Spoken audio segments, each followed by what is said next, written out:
একটা কথা বলার ছিল। কি? আবার সেই প্রশংসা আর ভালো ভালো কথা, তাই তো? না, সত্যি কথা। মা কি বলে জানো? মা বলে যে বেশি প্রশংসা শুনতে শুনতে মানুষ অহংকারী হয়ে যায়, তাতে তার খারাপ হয়। হবে হয়তো, কিন্তু সেটা সবার ক্ষেত্রে ঠিক নয়।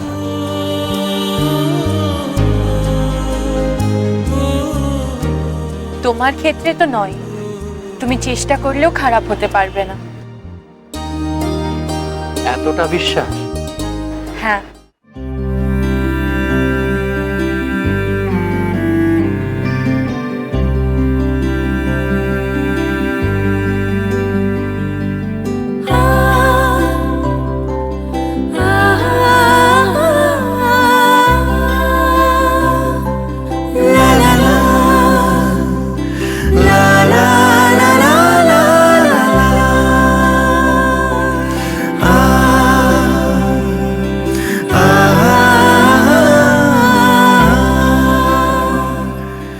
আচ্ছা বেশ, আর প্রশংসা করছি না, কিন্তু একটা কথা জিজ্ঞেস করব।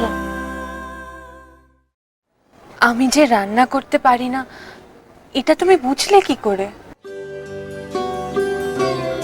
তোমার বৌদি যে তোমায় একটা খাতা দিয়েছিল, তার মধ্যে সব রেসিপি লেখা ছিল, সেটা কোথায়? ওটা তো হারিয়ে গেছে, তুমি জানলে কি করে? হারায়নি, ওটা অন্য বই খাতার সাথে আমার দোকানে চলে এসেছিল ঠোঙা তৈরির জন্য। আর যখন আমার চোখে ওটা পড়লো, তখন ওটা ফেরত দেওয়ার মতো অবস্থা ছিল না।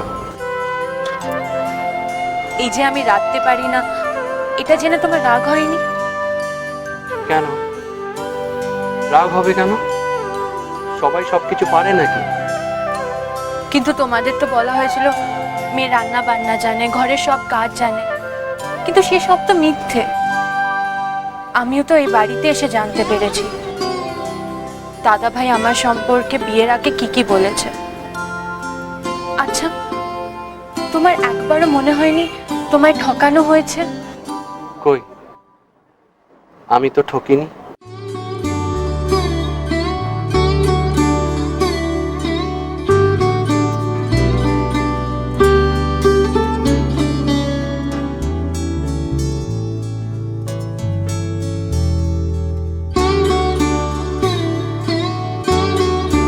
তোমার তোমার দাদার অবস্থা আমি বুঝি। তোমার বাবা মা হঠাৎ ওইভাবে মারা যান, তারপর সব দায়িত্ব ওর ওপর এসে পড়ে। হয়তো নিজেও এই সব কিছুর জন্য তৈরি ছিল না, ভেবেছিল বোনের বিয়েটা ভালো কোথাও হয়ে গেলে। না মানে আমি আমি নিজেকে ভালো বলছি না। তোমার দাদার হয়তো আমাকে, আমার পরিবার, এই সব কিছু ভালো লেগে গিয়েছিল, তাই হয়তো। দেখো শশী, আমি নিজেও তো বড় ভাই, আমারও বোন আছে, একজন দাদার দায়িত্ব আমি বুঝি।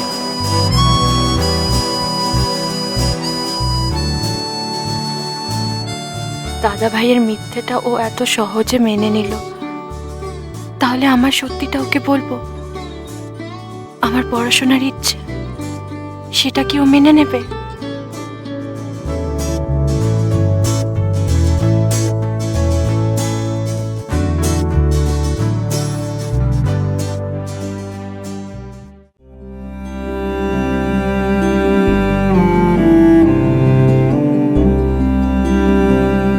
এবার আমি একটা কথা বলি।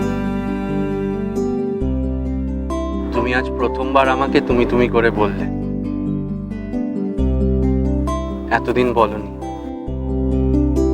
আমি অনেক ভেবেছি কেন তুমি বলো না, কোনো উত্তর পাইনি। শুধু অপেক্ষা করে থেকেছি কবে কবে বলবে।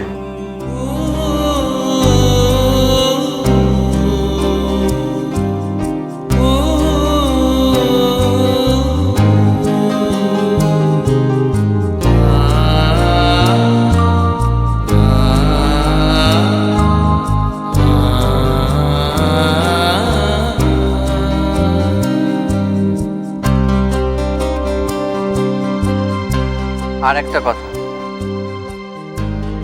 তুমি না সবকিছু খুব তাড়াতাড়ি শিখে নিতে পারো, নইলে অনেক বছর ধরে রান্না করছে এমন মানুষও একবার থেকে এত ভালো রান্না করতে পারে না।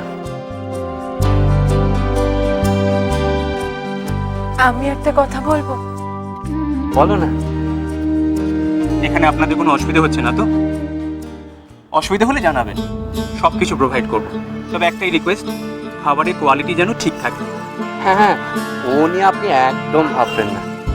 আমার 8 ঘন্টার মধ্যে সমস্ত স্ন্যাক্স রেডি চাই, হবে তো? হ্যাঁ, হয়ে যাবে হয়ে যাবে।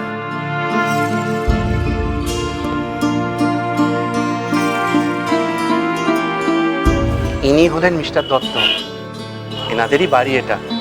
জানো, উনি না খুব বড় উকিল। উনি হলেন ম্যাডাম, ওনার স্ত্রী।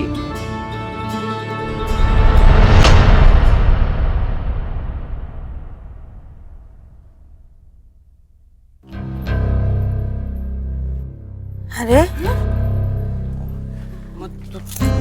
তুমি আবার উপরে উঠলে কেন? ব্যথা পায়? আমাকে ডাকলেই তো পারতে। তুই এখনো থানায় খবর করলি না? বড় বোমা যে এত করে বললো যে পুলিশকে জানানোটা দরকার, ভুল তো কিছু বলেন। এত বড় ক্ষতিটা যে করলো তার শাস্তি তো হবে নাকি?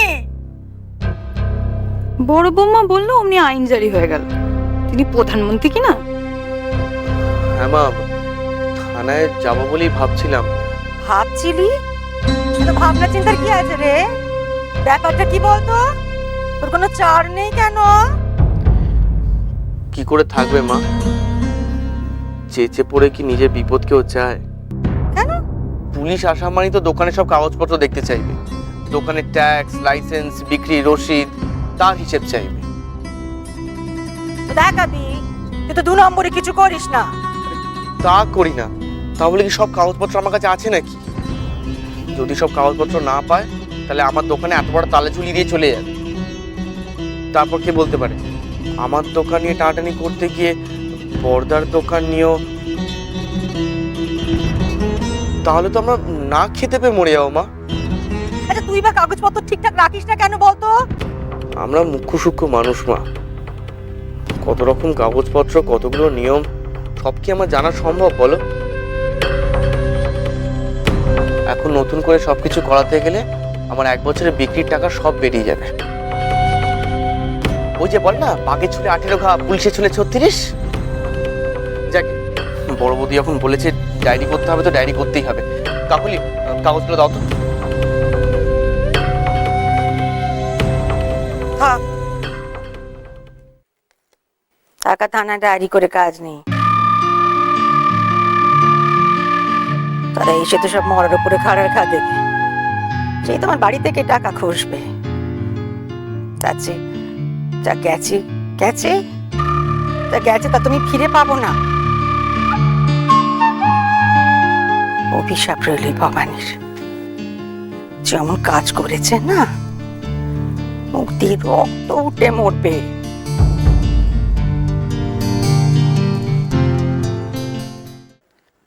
কিছু লাগবে? কড়াই এখানে একটা আছে, আর আরেকটা তো নোংরা হয়ে গেছে। আচ্ছা, আমি মেজে দিচ্ছি। আমি মেজে দিচ্ছি।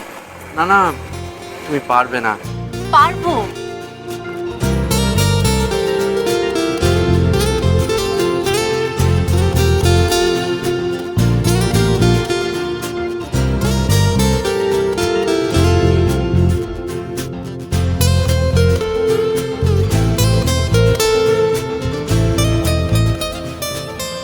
শশী, নুন শেষ হয়ে গেছে, আমি ভেতর থেকে নিয়ে আসছি।